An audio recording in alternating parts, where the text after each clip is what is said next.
The Raven. Once upon a midnight dreary, while I pondered, weak and weary, over many a quaint and curious volume of forgotten lore, while I nodded, nearly napping, suddenly there came a tapping, as of someone gently rapping at my chamber door. "'Tis some visitor," I muttered, tapping at my chamber door. Only this, and nothing more. Distinctly I remember it was in the bleak December, and each separate dying ember wrought its ghost upon the floor.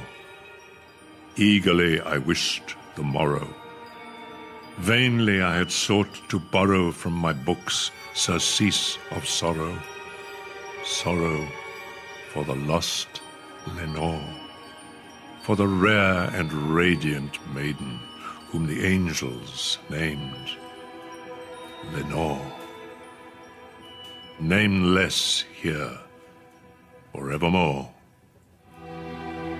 And the silken, sad, uncertain rustling of each purple curtain thrilled me, filled me with fantastic terrors never felt before, so that now, to still the beating of my heart, I stood repeating, "'Tis some visitor entreating entrance at my chamber door, some late visitor entreating entrance at my chamber door.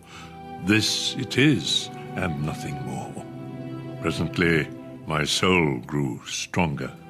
Hesitating then no longer, "Sir," said I, "or Madam, truly your forgiveness I implore, but the fact is I was napping, and so gently you came rapping, and so faintly you came tapping at my chamber door, that I scarce was sure I heard you. Here I opened wide the door."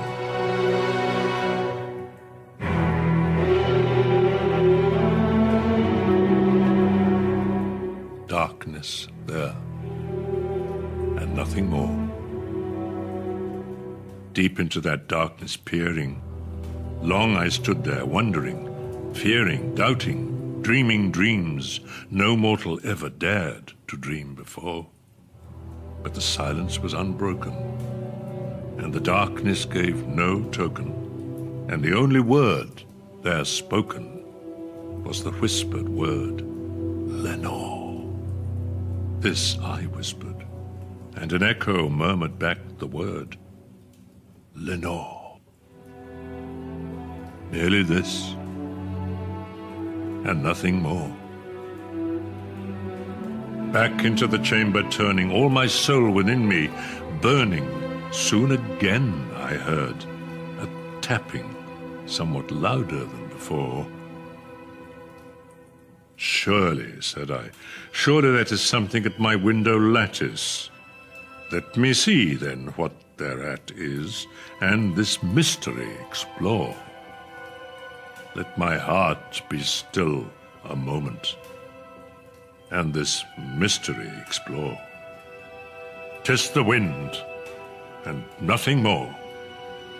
Open here, I flung the shutter, when, with many a flirt and flutter, in there stepped a stately raven of the saintly days of yore.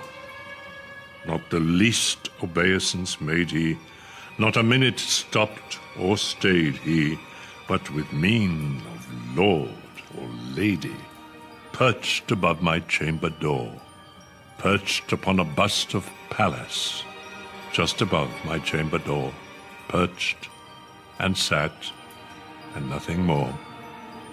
Then this ebony bird beguiling my sad fancy into smiling, by the grave and stern decorum of the countenance it wore. "Though thy crest be shorn and shaven, thou," I said, "art sure no craven, ghastly, grim, and ancient raven, wandering from the nightly shore. Tell me what thy lordly name is on the night's Plutonian shore." Quoth the raven, "Nevermore."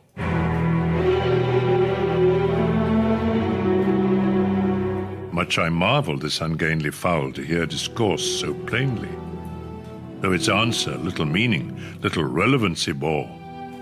For we cannot help agreeing that no living human being ever yet was blessed with seeing bird above his chamber door.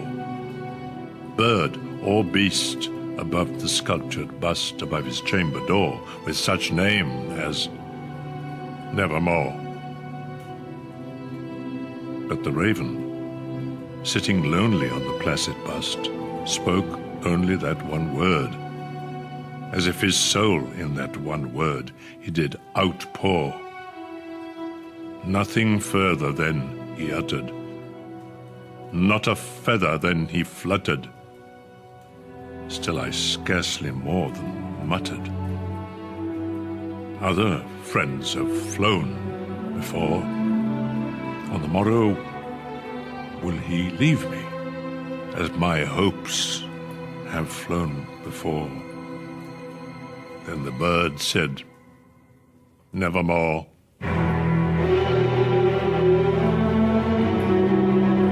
Startled at the stillness broken by replies so aptly spoken, Doubtless, said I, what it utters is its only stock and store, caught from some unhappy master, whom unmerciful disaster followed fast, and followed faster, until his songs one burden bore, till the dirges of his hope that melancholy burden bore of never, nevermore. But the raven, still beguiling all my sad soul into smiling, straight I wheeled a cushioned seat in front of bird and bust and door. Then upon the velvet sinking, I betook myself to linking fancy unto fancy, thinking what this ominous bird of yore, what this grim, ungainly, gaunt, and ominous bird of yore meant in croaking, Nevermore. This I sat engaged in guessing, but no syllable expressing to the fowl, whose fiery eyes now burned into my bosom's core. This and more I sat divining, with my head at ease reclining on the cushion's velvet violet lining that the lamplight gloated o'er. But whose velvet violet lining, with the lamplight gloating o'er, she shall press, nevermore.